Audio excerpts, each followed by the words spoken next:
নিচে একটি প্রসাহিত গল্প দেওয়া হলো। গল্পের শিরোনাম পোষা পশুর ভালোবাসা। এক গ্রামে একটি ছোট্ট ছেলে থাকত, নাম ছিল রাহুল। রাহুলের মা বাবা ছিলেন খুবই ব্যস্ত, কিন্তু তারা তাদের ছেলেকে খুব ভালোবাসতে।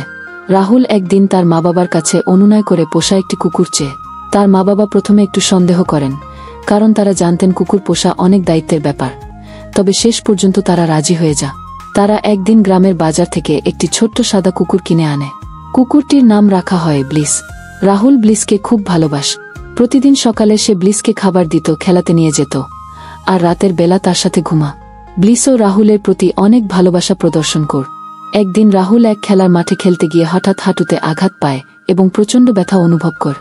কিন্তু ব্লিস তখনই রাহুলের পাশেই চলে আসে। কুকুরটি তার হালকা লেজ দিয়ে রাহুলকে শুইয়ে দেয় এবং পা চাটতে থাকে যেন সে আরাম পা। রাহুল তখন বুঝতে পারে যে ব্লিস শুধু একটি পোষা পশু নয়, সে তার সত্যিকার বন্ধু এবং রক্ষাকর্তা। কয়েকদিন পর রাহুল আরও একটি দুর্ঘটনায় পড়ে, তবে এবার ব্লিস একদম বিপজ্জনক সময়ে রাহুলকে উদ্ধার করে। একদিন যখন রাহুল একটি পথ অতিক্রম করছিল, তখন একটি বড় সাপ তার সামনে চলে আসে। ব্লিস তৎক্ষণাৎ সাপটিকে তাড়িয়ে দিয়ে রাহুলকে বাঁচা। রাহুল তখন আরও একবার বুঝতে পারে যে পোষা পশুর সাথে সম্পর্ক কেবল খাওয়া দাওয়া ও খেলা নয়, এটি এক গভীর বন্ধন যেখানে প্রতিরক্ষা, ভালোবাসা এবং শ্রদ্ধা সবই জড়িয়ে থাকে।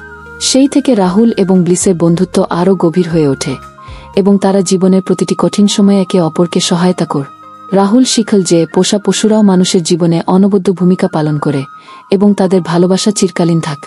উপসংহার: পোষা পশু শুধুমাত্র শখের জন্য নয়, তাদের মধ্যে এমন এক গভীর বন্ধন থাকে যা আমাদের জীবনের প্রতিটি মুহূর্তে আনন্দ এবং সহানুভূতির সৃষ্টি করে। এই গল্পটি দেখায় যে পশুর ভালোবাসা কখনোই প্রতিদান চায় না, বরং তা আমাদের জীবনকে সুন্দর করে তোলে। অন্যদের কাজকে সাপোর্ট করা সত্যিই চমৎকার একটি কাজ, কারণ আমরা সবাই একে অপরের সমর্থনের মাধ্যমে এগিয়ে যেতে পারি। ভিডিওটা যদি আপনার একটু হলেও ভালো লেগে থাকে, তাহলে একটা সাবস্ক্রাইব, একটা লাইক আর আপনার বন্ধুদের সাথে একটু শেয়ার করে দিবে। আপনার ছোট্ট এই কাজটাই আমাদের জন্য বড় অনুপ্রেরণা।